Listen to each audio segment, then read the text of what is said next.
We've been talking a lot about AIDS, and you've been hearing about AIDS in the newspaper, you've heard it on the radio, television, and some of you have even had classes on AIDS and what it's all about. So I'm going to ask you some questions and find out what you know about the virus. First of all, what does the term AIDS stand for? Yeah? Acquired immune deficiency syndrome. Acquired immune deficiency syndrome, right.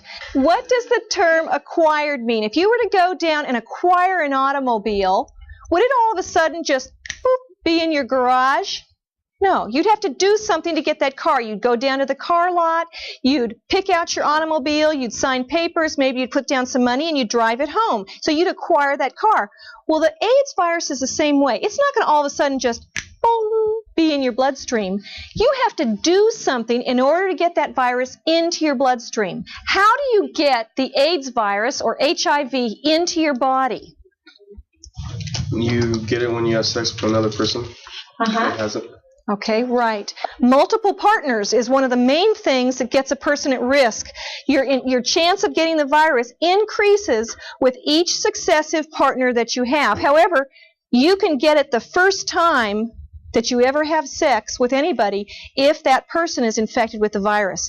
This one is really controversial. You're not going to like it at all. What?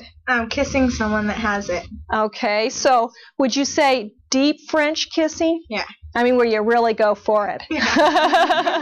Okay, that kind of kissing can put you at risk for this virus because the virus has been cultured from the saliva of people with AIDS, especially toward the end stages of the disease because they have more of the virus in their body fluids. At my 20-year reunion from high school, there were probably some people there with genital herpes or other venereal diseases that were incurable, but they were there.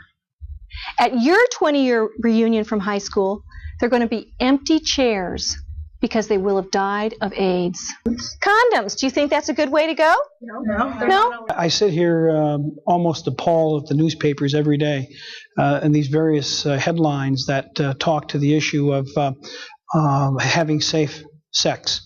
I think this whole issue of safe sex is indeed a myth. It could slip off or break. Okay. It's kind of like you can think of it in terms of Russian roulette. What is it, 1 in 6 that you're going to die? When you use a condom, it's like you're playing Russian roulette. There is less chance that when you pull the trigger, you're going to get a bullet in your head. But who wants to play Russian roulette with a condom? So the next time that somebody wants you to go to bed with them, with or without a condom, then just picture that you're actually going to bed. It's not just you and him or you and her. It's that you're packing along a loaded revolver with you when you go. And not only that, when you go to bed with that person, you're not just going to bed with that person. You're going to bed with every other person that person has ever gone to bed with before in their life. So just picture it's as if you're all crawling into one bed together. What if I want to have sex before I get married? Well, I guess you just have to be prepared to die. And you'll probably take with you your spouse and 1 or more of your children. Really, up until this point, people have thought it was their right to have sex whenever they wanted to.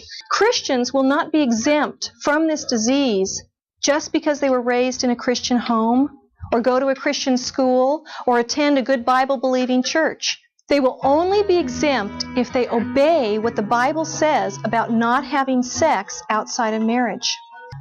I would rather have AIDS and have the relationship that I have with Jesus Christ than not have AIDS and not know Jesus at all.